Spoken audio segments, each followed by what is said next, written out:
So hot! Again po, may mga upuan pa po dito sa pangalawa, pangatlo, na pwede po natin upuan. Section desk.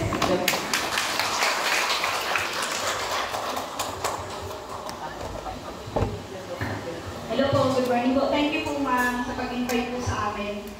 So, ayun, Sabado, naman lang ako, may Sabado pala akong activity. And thank you po sa inyong lahat kasi binigyan po ninyo kami ng oras. Tapos naimbitahan po ninyo kami dito para mag-share po sa inyo. Maraming salamat po. Sana po may makulog po kayong aral sa mga sasabihin ko ngayon. Baka mamaya, ano ba yung pinagsasabi niya? Hindi ko naman naiintindihan. So, yung ipapaflash po namin is yun po yung batas na nakakasama po ng mga sasabihin ko sa inyo ngayong araw. Pero, i-discuss ko po siya ng may intindihan po natin. Hindi po ako gamit ng English. May English speaking po ba dito? Baka may mga anak na puro English na naiintindihan po ng mga bata. Hindi ko lang po kasalanan na po yun ha. Kayo na po ang mag-explain po sa kanila. Hindi lang po ako kasi baka pati ako duduguin na. Sana po maintindihan po ninyo lahat ng mga i-discuss ko ngayon sa inyo.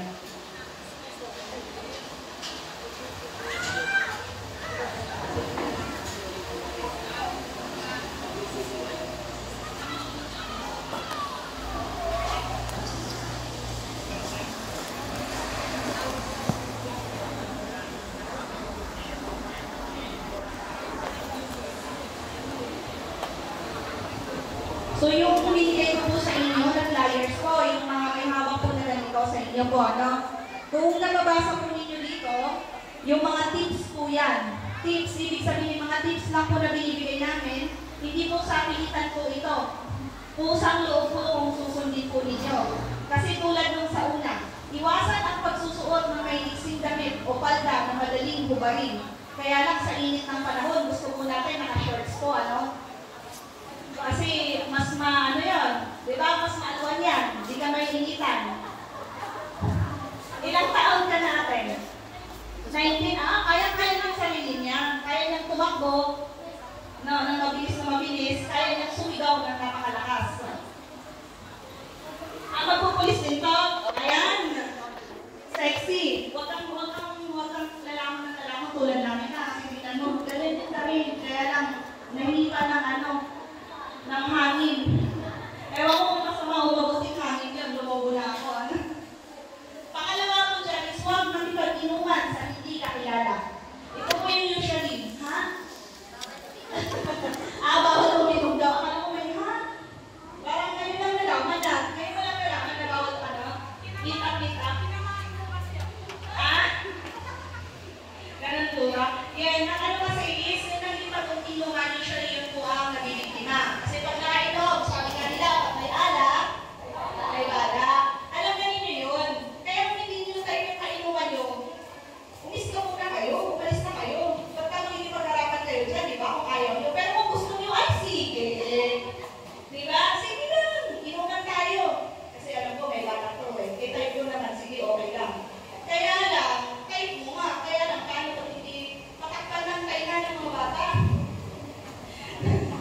Kayo na kung bahalang magpaliwanag sa mga anak niya, kung ano mga sinasabi ko, kasi baka mamaya, yun na mami, yung ganito ganyan, may ginaganyan. Kaya na po mahihingi na po ako ng permiso sa inyo na magsalita dito, kayo na po ang magpaliwanag sa mga anak ko ninyo po, Kasi nandito naman po kayo, with guidance naman po ng mga magulang.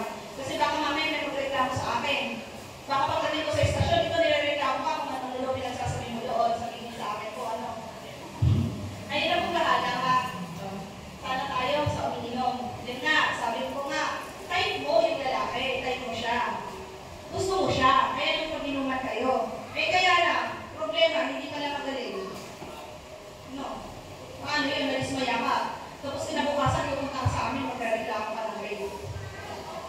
Hindi mo pwede yun, Hindi mo pwede yun. Kasi ginusto ko naman eh. Ang grade mo kasi, by force yan, pinilit. Ibig sabihin, pinilit. Pinilit ka ba? Diba? Sabi ko nga sa'yo, gusto mo eh. Di po ba? Lalo na po kasi, masakit man, lalo na po sa aking nasa tamang edad na. Usually po kasi, pag nasa 40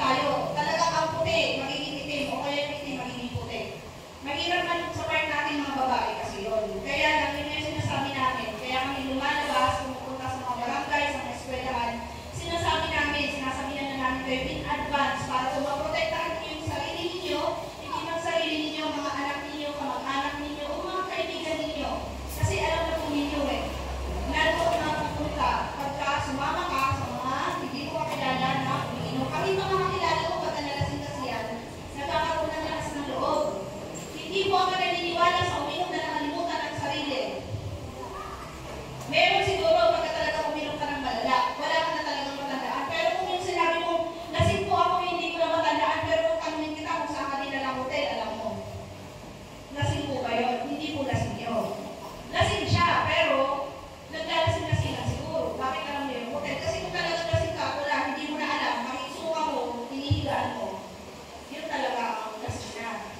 Yung sabi nila, nilagyan ng kung ano yung hiniinom ko. Bakit ka kasi sumama sa hindi mo kilala? Yun ang pinakauna.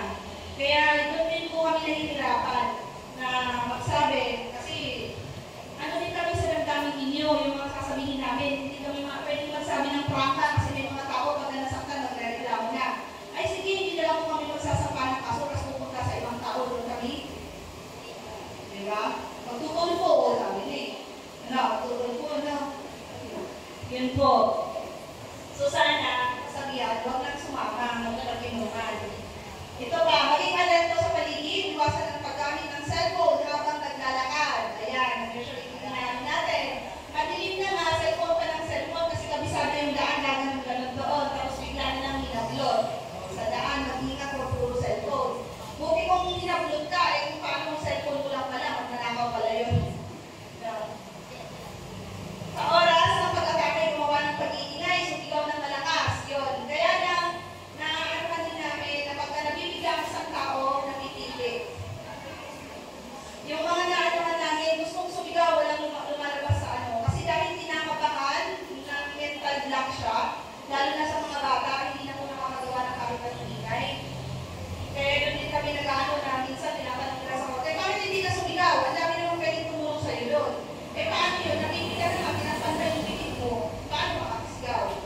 Pero yun na, bilang ito, may tips na kayo, alam na ninyo. O kasi hindi ang mapipili ako, magdala kayo ng bell. Yung tarong ice cream. Meron namang tinitinitida ngayon na yung huhugutin mo lang, mag-iingay na. Anong tawag doon? Yung parang missile siya. Na imbis na kayo ang mag-ano, may makatakin lang po kayo doon. Tapos magtutulog-tulog na yung bagay na yun.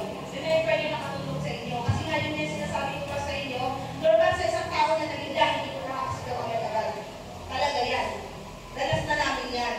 Nagkabarilan ka. Nagganunan pa kami bago umaksyon eh. Hindi talaga po totoo. Pagkalitan bigla ang nangyari. Di ba naman tayo sisigaw pa rin nakaganon lang. Minsan nakakaganon ka nga lang eh. O ilang minuto pa bago ka makaka-recover eh. So mas maganda pag meron kayo nun. Ang nakita kong presyo ng mga tag-20, na-reimburse pa ako. Pero meron po yun, para siyang missile, may baterya po yun, baterya po ng cellphone mo. Nasa 20 to 25 pesos na po yun. Tapos dala-dala na ninyo yun, huhuhunin lang po ninyo yun, tapos magwawang na yun. Ito ba, yun. Kasama dito sa ugali yung magdala ng paper spray or tear gas sa pag ninyo. Pero ang tear gas kasi bawal po sa mga mall po yun ha, pati paper spray, hindi po pwede ipasok yun. Kung alam niyo yung gagawin po kayo, pwede naman po magdala noon. Pero wag po ninyo yung papasok sa mall kasi bawal po yun. Pero meron mga paper spray na yun na parang ano lang, ball pen, mga ganon, hindi mahalaga. Pero yung mga paper spray talaga na nakalagay doon, bawal po yun. Hindi kayo papasokin sa mall. Sayang naman yung date nyo. At ito ang pinaka-importante. Kalmutin sa pamamagitan ng kuko, yung magpumiglas pa. Pero may ibang technique kasi yan. Kasi pag mahahalata mo po sa isang gagahasa, kung first time niya o lagi-lagi na. Pag lagi-lagi ginagawa, pwedeng lalaruin yun. Pero critical yun. Kung matalino ka, pwede mong laruin yun. Pero kung first time niya maghahasa, lumaban ka, kakatula yun.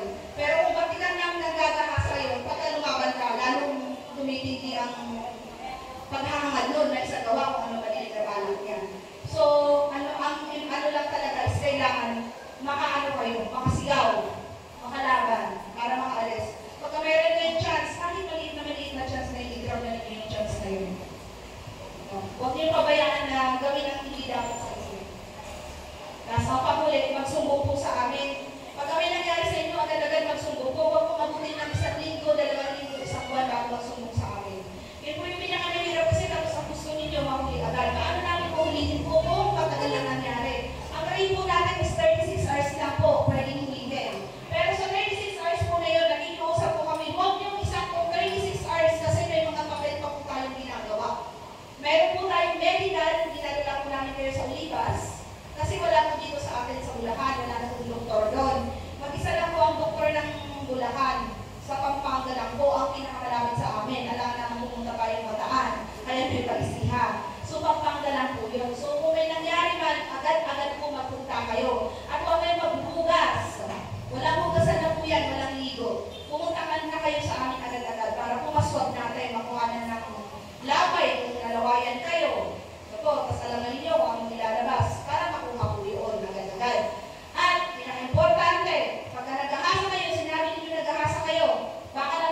sasabihin ko na mga edad niyo yun.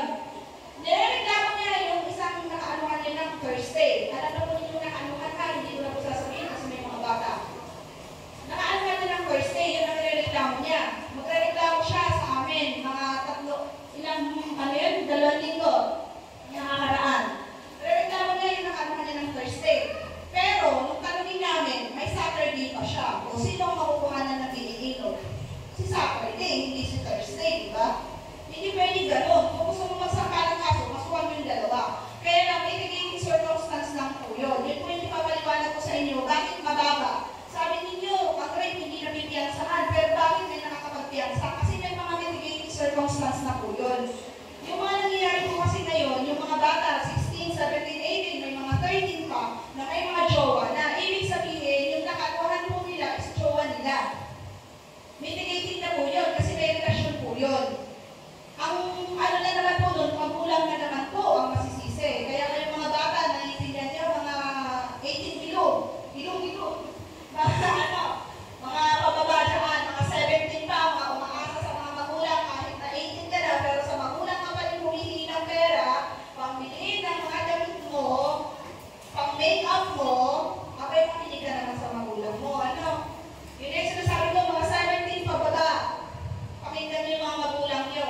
Kasi hindi po uso ang magsampa kami ng demanda laban sa magulang. Baka sa mga susunod na taon, mauso na po yun. Kasi ang nangyayari, mga minor po ang biktima po ng rape. Bakit? Unang-una, pinapayagan mag-jowa. Pinayagan kang mag-jowa, pinapadalaw sa bahay ang ligaw mo. Tapos ang ginawa mo, may pasekreto pala sa labas na ginagawa ninyo na hindi alam ng magulang nyo, di ba? Nabulag ang magulang nyo, kawawa na lang pag sinapahan namin ng kaso yan. Kasi parang pagpapagpagabaya ang nangyari doon. Kaya maraming mga magulang na pupunta sa akin, umiiyak ako. Inalagaan ko naman yan, lahat binigay ko naman, pero bakit ganito ang nangyari? Nagigits ba ninyo, mga bata? Mga bata? Talaga? Kasi habang nasa pudir pa po kayo ng mga magulang nyo, magulang ninyo ang sinisisi lagi eh. Laging sasabihin ng judge, ng DSWD, o ito na ang ginawa mo, pinabayaan mo yung anak mo naman ganyan. Nagigets niyo? Kasi iba, kasi sasabihin nila, ginusto ko nga eh. Minsan, sa parang ng kaso yan, sasabihin na magulang, hindi, ayaw ko, jowa ko yan, mahal ko yan. Ginusto ko naman yung ginawa namin. Ano magagawa ko ng magulang? Di po ba? Eh sabi namin, talian niyo yung mga anak niyo. Magre-reklamo naman kayo. RA 76 na naman. Inabatrato na naman kayo ng mga magulang niyo. Eh alam kung gano'n ang ginagawa niyo, hindi niyo pinapakinggan. Paano gagawin ng mga magulang? Di po ba?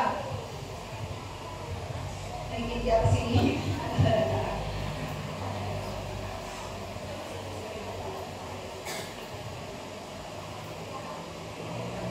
Simula ko rin sa akin, hindi ko mainatong, hindi ako makapag-print eh.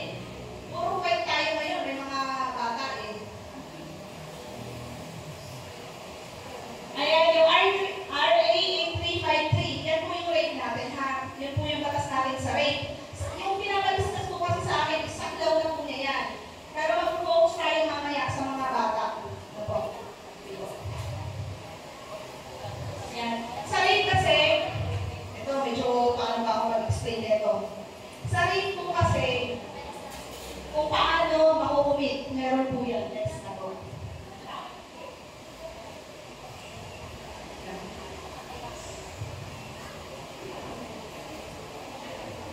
Sige, sa rate po, ganito pa ang rate. Ang rate po ay kapag pinasok ang, ano gagamitin natin?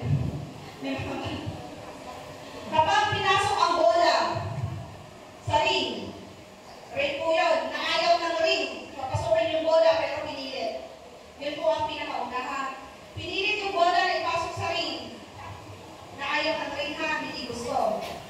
Ang 8353 po kasi is para sa atin, may mga edad na. Hindi po, ito ay hindi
Consider po yun. Kasi yung mga ayun, yun na yun, kasama po sila po, ano. Yun po yung classification ng, kaya consider po siya na rin. Pagka po, ang ginawa lang po ay, hinawakan lang po ang, ang hinawakan lang po is yung harap. Pero walang panty, walang shorts, walang ano. Hinawakan na, skin to skin ulit. Rape pa din po yun. Kaya ang biruan lang sa kulungan. Pare, ano ba naman yan? Rape na nga lang, di mo pa pinasok sa ring. Diba? Kasi parehas pa rin ang ano nun, parusa. Rape pa din po yun, considered. Ano po, yun, kamay, yung mismong bola niya, o kaya yung dila, ano pa ba pwedeng gamitin? Pwede mo gamitin ulo. Ano ang paa? Pwede din. O diba? Kung may, pumasok na hindi maganda sa isip niya, paa ang ginamit. Pwede kaya, pinasukan ng bote. Pwede din. Pinasukan ng bat. O, pinasukan ng tsinelas. Ano ba pwede ipasok dyan? Considered pa din po yun. Basta na galaw yung mismong hari. Ito, paano kung naka-shorts, hinawakan? Anong tawag naman po doon? Baba po yun. Axe na po yun. Kasi hindi na hawakan, hindi siya skin to skin. Kailangan po talagang balat sa balat po ang makakahawag nun. Hinawakan lang sa masisirang parte ng katawan, pero hindi na hawakan na walang damit. Axe na po yun. Acts of lasciviousness yun yung sinasabi po. Hinalikan ka, hinilaan ka. Sa kung saan, sa noo, sa kung saan lang ka hinalikan. Sa axe pa din po yun. Ano po? Pero may attempt po tayo kung talagang hinuhubaran ka pero lumaban ka, hinatak ka sa madilim na parte, magiging attempted po yun. Kaya medyo mahirap-hirap po, may pupunta sa amin, hindi na maganda tatanungin ko, nahubuan ba? Hindi naman nahubuan, hinawakan lang daw, nakaupo siya, hinawakan lang daw. Sa axe lang po yun. Kasi kailangan nga po, ulit-ulitin ko, skin to skin po talaga siya dapat. Bago maging rape ang kaso. So, yun. Hindi lang po ang pumasok considered rape. Kahit anong bagay na igaganon ng tao sa iyo, sa ari mo, sa private parts mo, magiging rape po yun, ha? Yun po ang tandaan natin. Ang rape po is for 20 years. Pwedeng sampahan ng kaso. Kaya lang yung sinasabi ko po, mahirap pong patunayan sa korte. Minsan yung mga ganyan, lalo na po pagka may magaling na abogado. Kaya ang namin, as soon as possible, na may nangyari po sa inyo, pumunta kayo sa amin para matulungan namin kayo. Nabigets po natin yun. Kasi minsan po, inaantay pa yung oras, inaantay pang dumating yung nanay, next year pa darating ang nanay, hindi po. May ESWD po na pwedeng tumayo sa inyo. Mga kamag-anak na pwedeng tumayo sa inyo. Kakailan lang naman po kayo. Wala naman pong babayaran sa pagsasampa po ng kaso. Yung iba kasi natatakot, baka naman may babayaran. Wala po kayo babayaran. Libre lang po yun. Kasi may paupo tayo. Tapos pagka sinampa po natin yung kaso at tinulungan na po namin kayo isampa ang kaso ng libre, parang awa po ninyo, attendan po ninyo yung hearing nyo. Kasi paano naman tinulungan namin kayo kasi hindi pala kayo attend ng hearing, paano gagawin natin nun? Marami po akong dismiss cases. Pupunta sa akin, ma'am, yung cellphone po na kasi sa cyber naman yun. Yung cellphone, nagkano po bakit? Hindi po matend yung nagreklamo sa akin. Dismiss. Diba? Nakakapanghina po ng loob kasi ginawa namin ang lahat para matulungan. Tapos maya-maya hindi pala attend. Paano natin mabibigyan ng hustisya yung nangyari sa bata kung mismong magulang, hindi naman po binibigyan talaga yung mga bagay na yun. So yun, pa-attend na lang po. Next. Ayan yung sinasabi ko, penalty niya is reclusion perpetua. Mamaya po, titignan po natin kung anong pinakamataas na natin. Dati-dati ang rate po is bitay. Hindi po ba? Bitay po ang laging hatol. Yung pinakaunang-una natin na nabitay. Pero nawala na po tayo ng ganung punishment sa Philippines.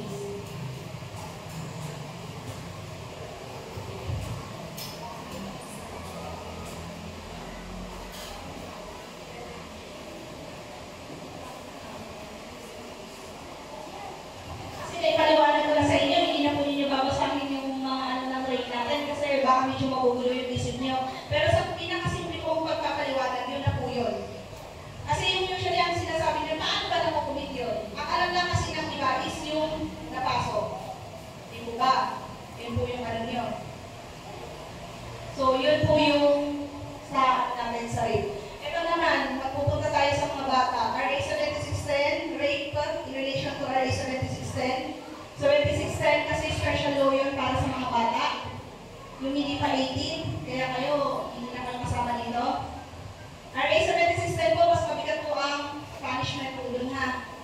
Ang nagiging problema po natin sa mga nasasampa ng kaso ngayon is nabubuntis ng jowa.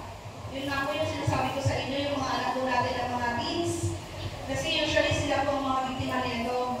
Baka pwede, nagigito yun na, huwag na lang yun siguro pag-boyfriend din. Kasi pag kami nag-boyfriend nyo, pinag-girlfriend nyo, pinapayagan nyo silang magkita sa bahay nyo. Akala nyo sa bahay na nagkikita yan, hindi po.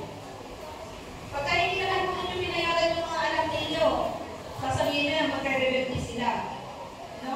Parang ang choice mo ng mga magulang, hindi po natin alam kung saan tayo lulugar eh. Papayagan mo na para ipakilala sa'yo, para makita mo sana, para okay na sa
mahina ka.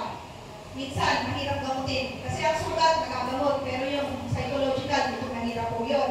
Ang requirement natin sa physical is kailangan po may psychological test. Galing po sa doktor, sa expert. Opo. Kailangan po yun. Ebidensya natin para sa psychological abuse. Physical abuse is physical examination from the doctor lang. Yun ang kailangan namin. Puro government po yung physical ha. Government po yun. Pero ang psychological, since wala tayo sa public, lahat po nagbabayad yan, kailangan po, kahit sinong doktor, basta meron yun, okay na po yun ang ebidensya natin. So yan, physical, psychological. Next is sexual. Yun yung sinasabi ko, yung rape sa mga bata. Acts, walang acts po sa bata ha. Puro sexual abuse lahat lagi yun. Na po, rape o kaya sexual abuse ang nilalagay namin sa mga bata. Yun po yung kailangan naman po natin doon is medical from Pampanga sa ating medical legal. Hindi po pwede ang public, hindi pwede ang private. Kailangan po PNP na doktor ang gagawa po yun. Yun ang kailangan natin po. Po, nag-gets natin. Yun yung sa bata, psychological, physical, and sexual abuse. Yun po yung nakakalood sa RA 7610. Neglect. Meron din po yun, pinapabayaan mo yung anak mo. Meron po yun, yun yung kaso ng mga magulang. Yun na yung sinasabi ko sa inyo na ngayon po, hindi po uso, pero sa susunod mauuso na. Dahil sa nangyayari po ngayon, sasabihin natin, walang ina na gusto mapahamak ang anak. Pero meron pa din. Nagbebenta, inubugaw ang anak, ano pa ba? Yan, so, kasi nauso kasi ngayon yung mga cybercrime. Yun yung sa ano na lang, pinupost-post, binibidyohan, tapos binibenta sa ibang bansa, online transaction lahat, pati bayan, binibigay noon, pagbubukahin yung bata, pagbukuhanin yung bata, binibidyohan nila yun, tapos sasend nila, may kaso po yun ha. Makakala nyo, binibidyohan nila, kaya nga po sa YouTube ngayon, bawal po, or yung nilalagay nila doon for kids, pag YouTube ng bata, at bawal po yung mga ganun, yung mga nakahubad. Mga bata binibidyohan mo nang walang mga parents, kinukuha na lang ng mga picture, bawal po yun. May kaso po yun, may kulang kaso yun. So yun yung sa mga bata, sa RA 7610 po natin. Sa dito wala naman, may binuhubog po ba dito? Bubog ng pagmamahal, bubog ng ano? Puro bubog po ba kayo ng pagmamahal? Walang sinasaktan ng mga asawa po dito? Kasi kung gusto nyo, i-discuss ulit po ang RA 9262. Wala. Ilan po ang mga magulang may mga asawa? Ilan po ang single parent? Isa lang. Dalawa po single parent. So yan, so RA 9262, parehas lang din po yan. May physical. Same lang din po sa physical abuse ng mga bata. Kailangan po medical from public hospitals. Pangalawa, psychological. Ganun din po, psychological examination para sa expert na doktor. Pwede po kahit saan kasi wala nga pong pang-public na psychologist. Pangatlo is sexual. Bakit may sexual? Yung mag-asawa naman. Yun po ang hindi nila naiintindihan. Sa ating mga lalaki, parang si Kuya lang ang nakikita ko, meron po bang may asawa pa iba dyan ng mga lalaki? Ayan, i-share na lang ni Kuya sa mga kasama niya po. Kaya may sexual abuse po, o marital sa mag-asawa po. Dahil bawal pong pilitin ang asawa kung ayaw. Kung masakit ang ulo galing sa trabaho, huwag niyo pong pilitin. Tapos sasabihin niyo, sige, huwag hindi ka papano dyan, pupunta ako sa harana. O, di ba? Psychological na naman yun, kasi pag-iisipin niyo yung asawa niyo, pagod din. Bawal pong pilitin ang babae. Yun po yung sinasabi namin lagi, bawal ang pilitin ng babae. Pero kapag ang babae ang may gusto, mga kuya, pagbigyan nyo. Kasi pag hindi pinagbigyan yan, psychological na naman yan. Sumama ang loob. Dapat hindi pinapasama ang loob ng mga babae. Mamaya kuya, bibigyan kitang pambawi. Okay ka lang ba kuya? Si kuya lang po kasi yata ang nandito. Meron pa ba? Meron pa. Kuya, may asawa ka na po? Ayun, dalawa pa na sila. May pambawi ako ibibigay sa inyo mamaya. Ano po? Pero yun sa mga sexual abuse natin, yun lang po ang pinakasimple inspiration yun, kaya may marital abuse sa mag-asawa. Economical. Yun marami dito sinabi din, financial kasi halos lahat mga financial abuse. Pagka hindi kayo binibigyan ng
14. Oh, huwag kang magjojowa ng mga 10, mga 11. Wala pa kayong alam, ha? Hindi ibig sabihin ngayon na pagka nagjowa ka o nag-girlfriend ka, parang mag-asawa na ang gagawin. Ang gagawin mo, pagka nagjowa ka, ikaw gagawin ng bag, gagawa ng assignment, ano ba? Magbibigay ng ulang pag Valentine's Day. Hindi yung gagawin ng mga anong ginagawa ng mag-asawa. Nakakasakit kasi lahat halos ngayon pagka nag-boyfriend, girlfriend, para mag-asawa na sila. Ano nangyari na? Samantalang noon, pagka-boyfriend mo, wala mo ako ng assignment, bitbitin mo yung bag ko. Sunduin mo ako sa bahay. Ganun dapat yun. Pero bakit ngayon, parang pagka mag-boyfriend, girlfriend yung mga bata, doon na agad. Ano kayo? Kasal kayo? Hindi na nyo kaya bumili ng sarili nyo pagkain, hinihingi nyo sa magulang nyo, tapos pag mag-boyfriend kayo, gagawin na ninyo yun. Ano yung magdadagdag pa kayo ng bata sa bahay, papalamuin ng mga magulang nyo? Diba? Masakit na, kaya lang, nahiya-hiya naman kayo. Pagka hindi kaya bumili ng panty, huwag lang dagdag ng bata, palalamunin pa sa bahay nyo. Kawawa naman mga magulang nyo. Imbis nakagraduate sila, mag-tutor sila around the world. Ang nangyari, sa bahay na ulit kasi magkakantay ng mga anak nyo. Diba? Kaya sabihin nyo, hindi naman ako matitis nila papat naman eh. Diba? Kasi totoo naman, hindi naman kayo matitiis, kaya kawawa naman sila. Yun ang isipin nyo, kawawa naman yung mga mama at papa nyo. Imbis na may panahon para mag-take ulit. Kaya minsan, nangihiwalay yung mag-asawa eh. Kasi lagi kayo ang pinagkaanuhan, diba? Pinagdidiskusyonan. Minsan, pinagalitan ka lang ng magulang mo, akalis ka na. Lalayas ka na. Sino naglayas na dito? Sino yung mga naglayas na dito? May naglayas na dito? Ano, ikaw? Bakit ka naglayas? Private? Sinasabi ko sa inyo ha, huwag yung nalayasan mga magulang nyo. Hindi nyo pa kaya ang sarili nyo, wala pa kayong pakpak. May pakpak kayo, pero hindi pa nalaban yan para kaya nyo yung lumipad. No? Mga bata, walang nalayas ha. Pag pinagalitan ng nanay, magkulong sa kwarto, umiyak doon, hindi yung nalayas. Saan ka lalamon? Wala. Pag nawapos yung 50 pesos mo, babalik ka din. Paano kung nakuha ka ng masamang tao doon? Binenta ka, kinuha yung kidney mo. Totoo po yun namin, nakukuha ng tao kasi may bumibili ng kidney, ang mahal-mahal na yun. Pagka mga bata ka, malusog-lusog ka pa. Bukulan kayo, malusog-lusog ko, yan ang gusto. Mga katawan ko ang gusto, ayaw sa payat. Oo! Kasi mga kidney yung pinukuha eh. Yung mga healthy ang kailangan nila, may laman-laman para may fats pa. Totoo yun. Kasi ngayon, mayayaman tao talaga kasi sa kidney, kinukuha lang yung binabayaran lang yun. Kaya wala namang makakala magbibigay ng kidney sa kanila. Ayaw nilang mamatay agad-agad kasi mayaman na sila, di ba? Kaya bumibili na lang sila. Kaya sabi ko, huwag kayong gala ng gala. Masasama ang loob nyo, pagka sinisita kayo, nasa labas kayo ng kalsada, alas 12 na ng gabi. No. Sana wala akong makitang gano'n. Sa lahat ng mga nandito, sana wala pupuntang istasyon sabihin na ano sila, kung anong nangyari sa kanila.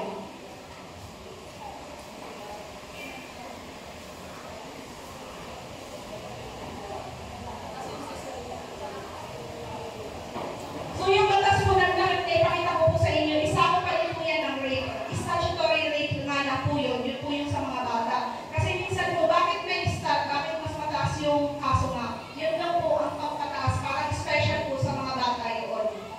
No, pero yun nga yung nandyan, kung mababasa ninyo, magiging ganyan ang kaso niya pagka hindi 3 years old. Paano kung 17 yung naging jowa mo, tapos ikaw mga 15 or 14, tapos may consent ka. Mitigating po siya, mababa ang kaso. Kasi tulad nung nagkabuntisan kayo, 18 yung jowa mo, ikaw 17 or 16, mitigating na po siya. Kasi may ano na, yun na yung sinasabi, may consent na ba? Marunong ka na ba? Kaya yung mga CICL natin, dinadala namin para ma-determine kung meron ba silang kaalaman, kung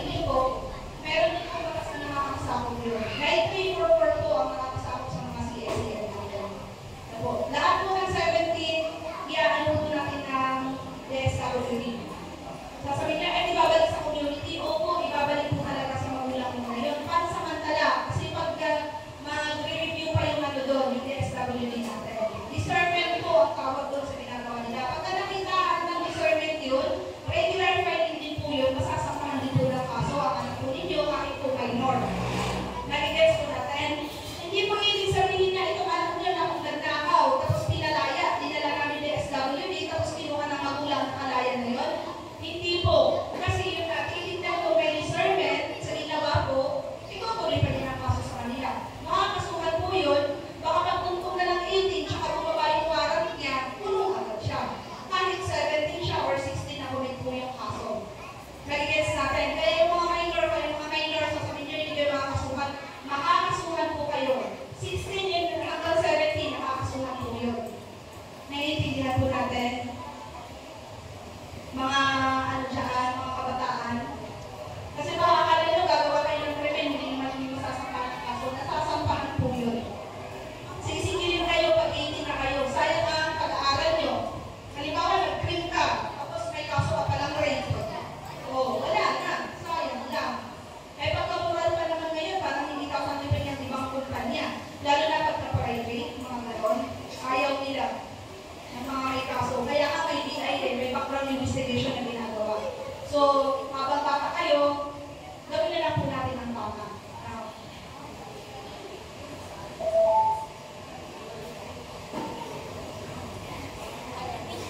Yan, yung isa po is 11930. Sexual abuse, exploitation. Yun yung sinasabi ko sa mga magulang. Baka naman binibidyoan yung mga anak ninyo. Tapos, anong ginagawa? Binibenta. O kaya pinapanood ninyo sila ng gold. Bawal na doon ang mga bata ng mga ganun ha. Mga rated, XXX na mga ganun po. Pagka kayo po asawa po, nanonood kayo ng ganun, kaya po ninyo panoorin yung mga anak ninyo. Ano po? Ayan, sa may gusto mo kumuha ng kopya nito, at gusto mo sa basahin sa bahay, kasi hindi po book by book ang gagawin ko po. Kung ano po yung pwede natin yung share ko na may intindihan ko natin lahat. Kasi pag kung iaano ko na yan, baka magkabugado na po kayo lahat. Ako, na kayo, lumama. Ayan, yan yung sa ano natin. Yun nga yung sinasabi ko sa inyo, may mga cyber crime ngayon. Mag-ingat po tayo sa mga ganon. Hindi lahat, yung mga binibidyohan nyo, mga mag-jowa kayo, huwag kayong mag-video kung may gagawin kayo. Mga mag-asawa, huwag din po kayong mag-video pagka may ginagawa. Sabihin nyo, na-delete naman.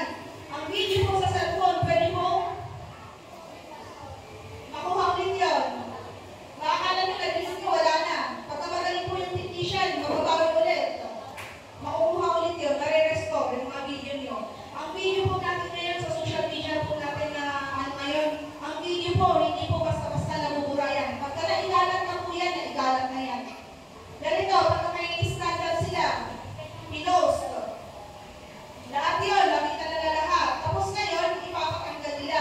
O sige, pumunta kami doon sa cyber office. Pinatanggal nila yung site. Yung problema nun, may nag-save sa cellphone nila. Pwede pa rin ulit nilang i-upload yun. So, hindi po 100% na mabubura yun. May mga kaso kaming ganon. Pinabura na namin doon, pero hindi po 100% po yun na mabubura. Kasi may mga tao po nakapansin ang video na yun eh. Darating yung panahon, lalabas yan. Nagigets namin pa yung mga picture. Kaya yung mga cellphone ninyo, kung luma na, mas may mga picture kayo doon, syempre tulad ko, mataba, nag-picture ako, nakahubo. Para may ipinilin ako kung nagbabawas ako ng timbang. O, pinicture ako yung katawan ko.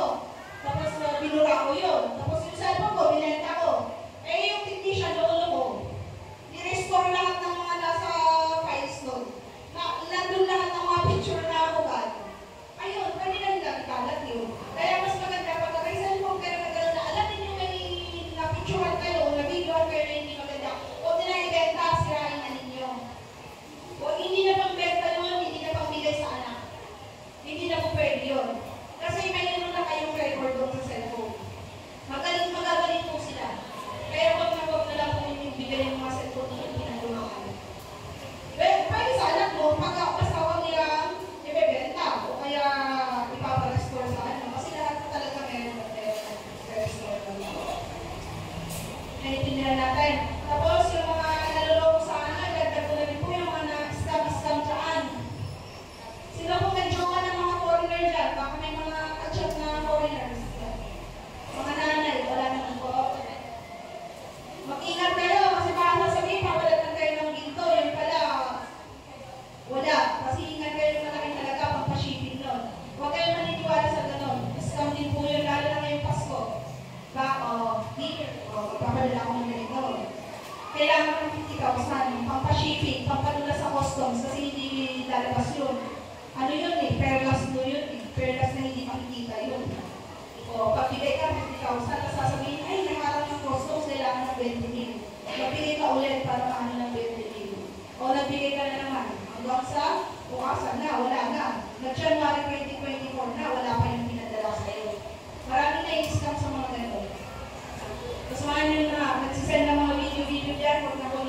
gagawin. Kapag may ginagawa kayong private, sa inyo na lang po yun.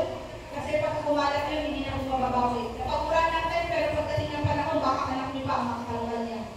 Kundi kaya mga asawa ninyo. Sino may tanong? Kasi tapos na ako eh.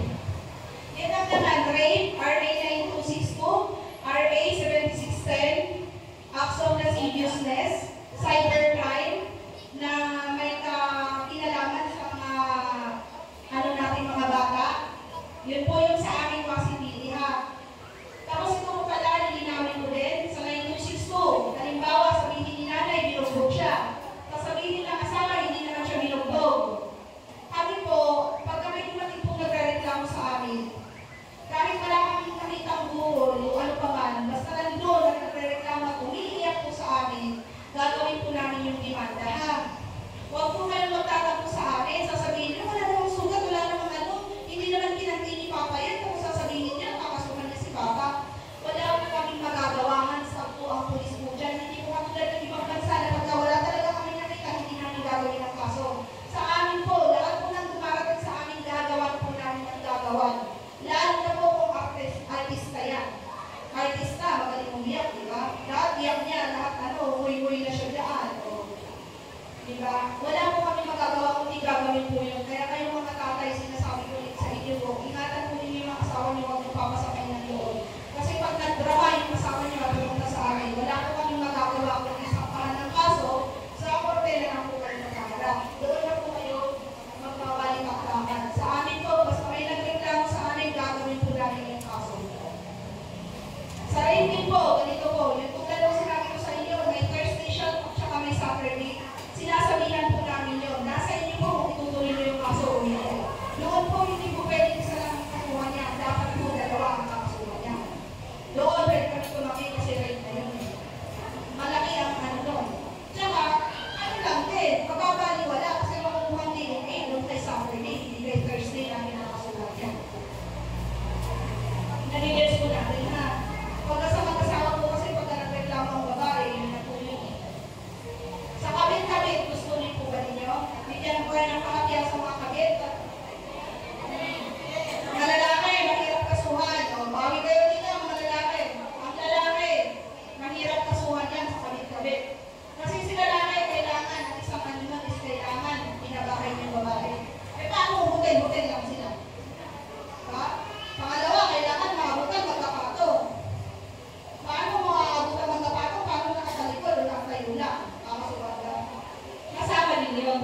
years old na yung anak ko. Hindi pa sumusuporta yung ex-husband ko. Ano po pwede ikaso sa kanya? Ex-husband ko, kasal. Ibig sabihin, kasal po kayo. Tama po ba? Kung kasal kayo, sa 17, kasuhan mo na. Bakit 17 na yung anak mo, hindi pa po hindi ka ng sustento? Wala pa nga kasi po siguro hawak na yan. Kung sino yung may ano nito, kung kasal kayo, dumiretso na po kayo sa family court para maihabol po kasi 17 na po yung anak niyo eh. Tapos pwede rin po kayo tulungan ng abogado, may magagaling na abogado, kahit nag-18 yung anak niyo kung 6 birthday, hindi po nag-supporta yung ex-husband niyo, yung asawa niyo, sa anak mismo ninyo, eh, may ihahabol po yun. Kasi yung isang hawak ko taga Iloilo, dito rin po yung tatay niya, almost 21 years, hindi po sinustentuhan daw ng tatay. Kasi parang arranged marriage yung ginawa ko na po yung tatay. Pero nakakuha ng abogado, magaling po yun. Ang ginawa po ay nahingan po yung tatay ng sustento habang nag-aaral po yung anak. Kasi 17 pa to, magka-college pa po to. Ano? Kung sino po may tanong nito? Yes po. Opo. Ay, hindi po kayo kasal. Kahit na po. Kahit na po. Pwede pa rin po siya. Pero ang nakalagay po sa birth certificate is yung tatay ko, i-acknowledge. Ayan. Ihabol mo po habang 17 pa. Nakakuha yun kasi lalo na college na. Diba, nasa ano na, 21, 22, mga ganun, nasa college ko po, ano? Mahal pa ng ano kayo. Ihabol mo po din. Family court po sa Malolos. Family court sa Malolos, diretso na po. Para hindi ka na magantay. Para diretso na po. Kasi advice na pa ako ng pwede gawin. Ang mangyari kasi, ang court po kasi pwede nilang tawag din agad-agad eh. Tapos doon na kayo mag-isa. Sa amin kasi hindi ko kami nagpapakita.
katabi ang mga anak dyan. Inaantay lang namin mag-18. Hindi po yung ginagawa namin. Kasi binigyan naman